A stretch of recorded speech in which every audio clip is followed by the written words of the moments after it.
Bonjour à tous. Aujourd'hui, on va voir les pourcentages, mais plutôt d'un niveau 4e, bien qu'on puisse utiliser cette technique en 6e, mais au niveau du programme, la technique que je vais utiliser qui s'appelle le produit en croix, ou alors la règle de 3, ou voilà, ce genre de nom. On peut l'apprendre à nos enfants. Certains, d'ailleurs, instituteurs, maîtres, maîtresses, enseignent cette technique dès le CM2. Et c'est quand même assez pratique. Quand même, puisque la proportionnalité est un sujet que les élèves ont vraiment du mal à se représenter. C'est une notion un petit peu abstraite pour eux. Donc voilà. Donc là, le produit en croix s'enseigne au niveau 4e dans les programmes de mathématiques, mais voilà, un élève de CM2 est capable de le comprendre, donc à partir de là, il peut l'utiliser, après à voir si l'enseignant l'accepte. Et là, c'est un autre débat, dans lequel je ne vais pas rentrer aujourd'hui. Donc aujourd'hui, on va voir pourcentage avec la technique du produit en croix. Donc le produit en croix, c'est quoi? C'est quand j'utilise un tableau, quand je fais un tableau. Donc je vais déjà faire un tableau. Donc je vais juste le faire à la main, rapidement. Bien évidemment, quand on est au collège ou à l'école, on prend sa règle, hein. Mais bon, là, on est entre nous. C'est juste pour vous expliquer. Donc, et il y a 4 cases à trouver. Donc, il y a donc la première pourcentage, c'est-à-dire qu'on aura toujours une case sur 100. Moi, dans mes exemples, je vais la laisser ici. Ensuite, je vais devoir trouver le nombre qui rentre dans cette case-là, le nombre qui rentre dans cette case-là, et enfin, le nombre qui rentre dans cette case-là. Donc voilà, j'aurai donc 3 noms. Le nombre qui rentre dans cette case-là, c'est celui-ci. Voilà, 62%. Ça veut dire que sur un groupe de 100 personnes, j'en aurai 62. Donc ici, j'ai 62. Je vais le mettre en orange. 62. Pour ces deux colonnes-là, pardon, ou cette colonne-là, ou ces deux lignes-là, il faut que je trouve dans le texte les réponses. Donc, de quoi parle ce problème? Eh bien, il parle d'un sondage qui a été réalisé auprès de 500 jeunes. Donc, ici, ce sont les jeunes. Et j'en ai donc combien des jeunes? Eh bien, j'en ai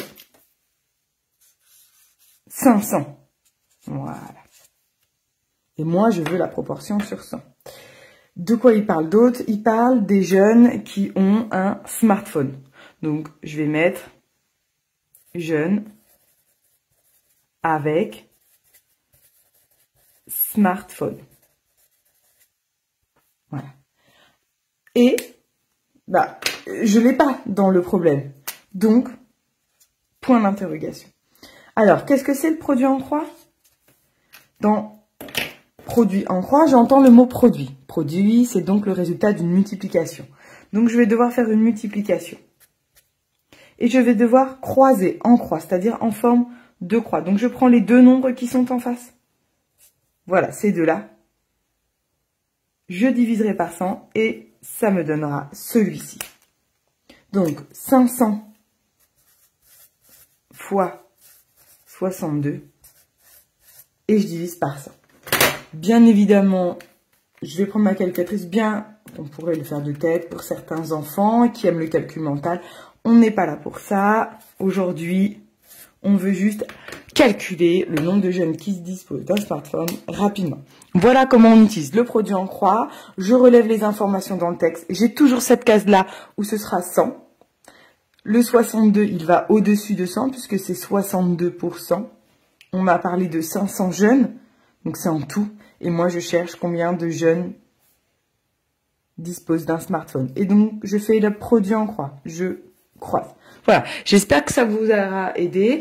La technique du produit en croix, je referai d'autres vidéos dessus, mais elle peut être utilisée dans plein de situations, et notamment en 4e, pour la vitesse, par exemple, et bien d'autres problèmes.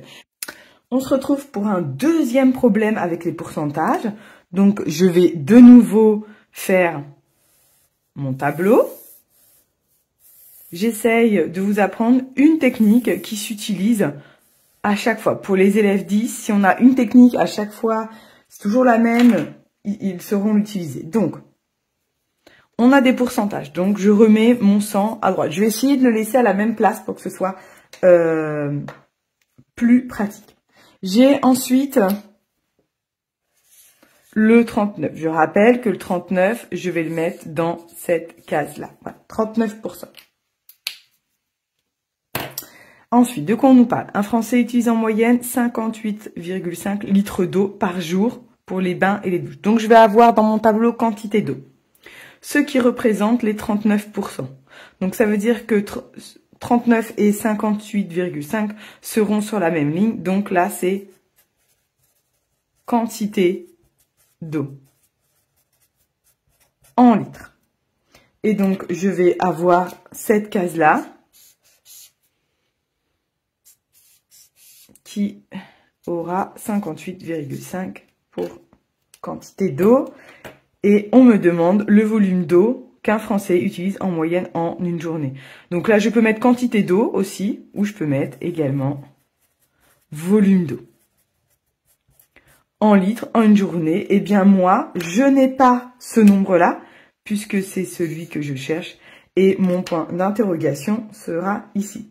Je mets souvent point d'interrogation quand je cherche un nombre, c'est quand même très parlant pour les élèves, c'est le nombre que je cherche.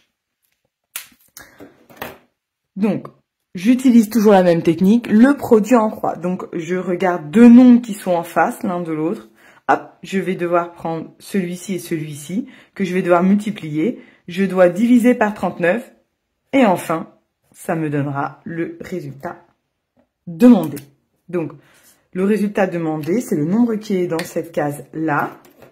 Et donc, je dois faire 100. Je croise, je vais en face, fois 58,5. Et enfin, je divise par 39. Par le nombre restant. Vous voyez, quand je cache, les deux nombres sont en face. Et le nombre restant que je n'ai pas utilisé, c'est 39. Je vais faire le calcul à la calculatrice également. Donc 100 fois 58,5. Et je divise par 39. Ça me donne 150 litres. Bien évidemment, nous devrions faire une phrase réponse. Voilà. Le volume d'eau qu'utilise un Français en moyenne en une journée est de 150 litres, par exemple. N'hésitez pas à me dire en commentaire si vous avez des remarques ou des questions. À bientôt!